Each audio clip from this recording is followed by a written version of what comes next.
Hello, I want to talk to you about the rhetorical situation, which is dealt with in a couple of chapters in your book, but it's vital that you have this information before you start writing your paper or as you write your paper, because there are some things that are probably different from what you learned in high school or in previous classes. So, we're going to start with the pieces, and all of this is in your book.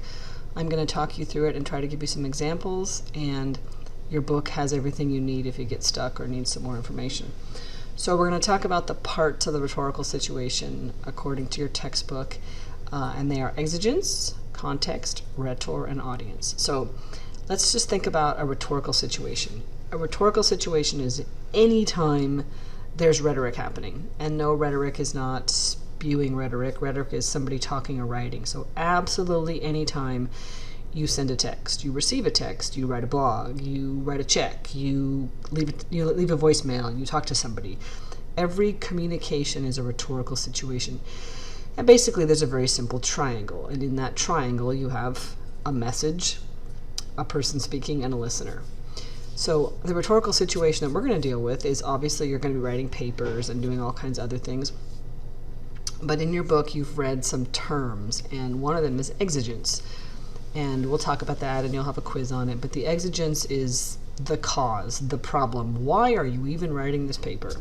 Well, I want you to think about something, because you are writing this paper because I asked you to, but you have to fake it and pretend like you came up with it. So we're going to always pretend when you're writing a paper like it was your idea. And if you can think about it that way, it sort of changes it from an assignment into, what do I want to tell the world? Context. What's the context surrounding this? Well, often it's because you just read something or learned something, and you have to kind of say to yourself, okay, so in the real world, I read this piece, and it made me think of something. It made me look at my own writing process. It made me look at my own writing history. That's the context. Sometimes the context is, I just read this article, here's why I'm talking about it. The rhetor is who is speaking, with you, so you're writing, and the audience is who's listening. So who are you writing this to? So as you write a paper for this class and you make a point, who do you want to read it? Probably other college students, or maybe high school writers, or somebody who needs some writing help.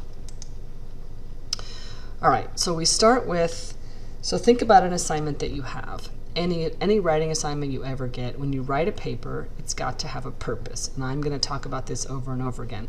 What is your purpose? Why are you writing this? No, it's not to get a grade. That's part of the exigence. When you write the paper, you're going to have an argument. I'm arguing that everybody should get a dog. Why? Because my purpose is to maybe empty the animal shelters around here. Or I'm arguing that we should all go out and vote. What's my purpose? Well, because I'm trying to get somebody elected. You've got a purpose behind what you're doing. So when you decide the argument for your paper, you're then going to decide, okay, and why am I telling people this? And I'm going to ask you to articulate that. What's your argument? What's your purpose? Who's your audience? Okay, so your purpose is you want to argue something, but why? Why do you want us to know? That's going to be your purpose. And it's not going to be announced in your paper, but it should be clear. Okay? So just think about the next paper you write. When you come up with your argument, okay, here's my argument. Why am I telling you this? I'm telling it to help you. I'm telling it to make you a better writer. You don't announce it, but you write it such that readers get something out of it. Okay? All right. Okay, so here we go back to exigence. Okay, so the reason for your communication. Why are you writing this? So let's just take a really simple example. It's your grandma's birthday, and you are going to send her a text or send her a card. What's the exigence? The exigence is it's her birthday. It's not a problem, but it's a situation. I have to communicate with her because it's her birthday. That's the exigence for why I'm doing it. Okay, and what's your message? My message is happy birthday. I'm actually arguing, hey grandma, I want you to have a happy birthday. And then your purpose, why are you sending it that text? Well, maybe it's just because you love your grandma and you want her to know she's loved. Maybe it's because you figure if you say happy birthday to her, she'll send you a birthday check. We all have a purpose for why we do things. Sometimes it's just to be nice. But there's an argument, there's an exigence, and there's a purpose to every communication we have in this world, from something as simple to sending a text. Okay, the context. You always start a paper by giving your readers context. They need to know why they're here. Now, I'm going to talk about things like joining a conversation. So I want you to think about, you go into school and you're back in junior high school and you're roaming around the quad and there's all these little groups of people that are together. And let's say you just walk up to one group. Well, they're standing around a circle having a conversation. You don't know what that conversation's about. So you have to get into it. So you have to join the conversation. And when you write a paper, you are joining a conversation. So, it's a conversation about, in this case, writing processes, or it's a conversation about rhetoric. It's a conversation about World War II. You've got to let people know. And why are we here? So sometimes you'll start off your paper and you'll say, oh, I recently read an article by so-and-so and it made me think of something. And if you look at any text in your book, you'll notice that people give you a context, why they're talking about this. And this needs to be clear in your introduction.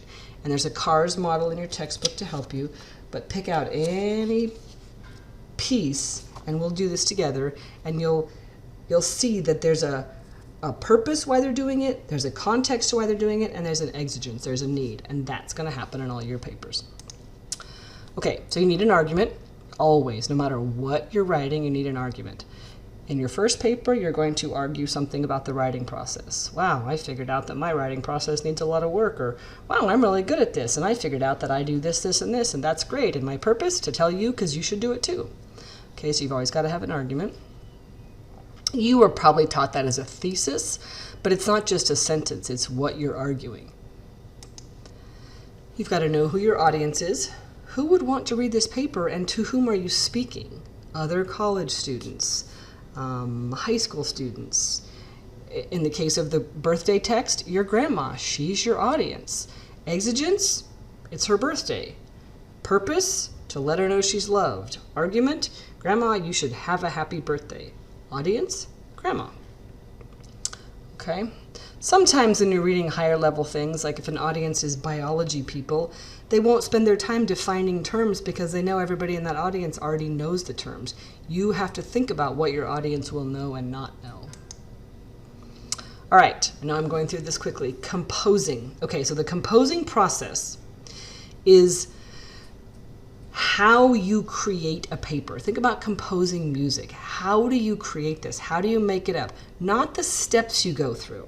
That's not what composing is. Composing is, what do you do? Well, I sit down and I write a sentence, and then I think about it, and then I take a 5-second break, and then I write my next sentence. Or do I just write a whole bunch of sentences in a row and go back and edit later?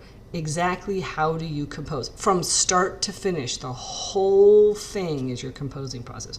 So if you were going to sit down and compose a song, what would that process look like? Do you sit down with a cup of tea and spend 1 hour just making noises on the piano, or do you spend an hour first with the lyrics? What is your actual composing process? Editing versus revising. A lot of people talk about peer editing. We don't want to do any peer editing. We want to do peer review, and you should be revising as you go along. It's a recursive process, over and over and over, constant revising.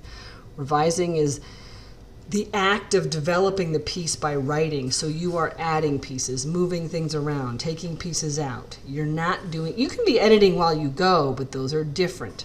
People say, oh, I wrote a paper, I edited and turned it in. That's not a process. You have to write and revise, write and revise, write and revise, and then the very last thing you do is edit. That's just a little minor mistakes. Ooh, I found a typo. There should never be mistakes in your paper, but that's the last step. So you have to allow yourself enough time so that you can revise, revise, revise, and then edit at the very end. Introductions. All right, so a lot of people are used to just a quick 1-paragraph introduction. Your introduction has a lot of work to do. It needs to give your readers your context. It needs to give your readers the background, bring us up to speed. It needs to tell us what the conversation is. We need to be completely brought up to speed. So the analogy I give my students is, imagine that you left your paper sitting on a table in the dentist's office, and anybody who picks it up needs to understand. So you have to give us the full context and background. Just like the essays in your book, even though you may not be experts, you pick those up and they bring you up to speed. So your introduction has to bring your readers completely up to speed into the conversation. We need to know why you decided to write about this, what made you write about this, what did you read that made you think, ooh, this is really interesting. And you might make it up for a paper at school, but we have to have, so you're going to have this checklist. This PowerPoint will be your checklist. Do you have context? Do you have background? Do I know your claim? Do I know your purpose? Am I in the conversation? Am I completely brought up to speed before you even start writing the body of your paper? Okay, and your conclusion is not a repeat. It's not a wrap-up. Your conclusion is more reiteration of your purpose, which has been driven throughout your paper. It leaves readers with something to think about. What are we going to do? What am I going to think about? What interesting thing do you want me to think about? You don't give me something new, but you go back to your introduction and you leave me with something that's going to last in my mind. We just read your paper. We don't need a whole repeat wrap-up. Unless you wrote a 20-page paper, maybe we need some reminding. Otherwise, we're smart. We can remember what you said. So really pack a punch at the end where we're left with something to really think about. And titles. The last thing you should do is title your paper. Maybe and then go edit again. But your title, it can be catchy. Catchy titles are great, but they're very important. And we need to know what your argument is by reading your title. It should be relatively short, but think about it this way. If your paper were in the database at the library and I was searching for something on the topic of your paper, I need to have your title pop up. It's like keywords, right? When you do a blog or I don't know, you add these keywords so that as I'm searching the library database, your title is about your argument, so then I find your paper and I want to read it. So think about that. When you read the title of a book, it should tell you something about the book, especially if it's nonfiction. So you're not searching for something on dogs and it's called something about lizards, or it's just really vague. So really think about your title.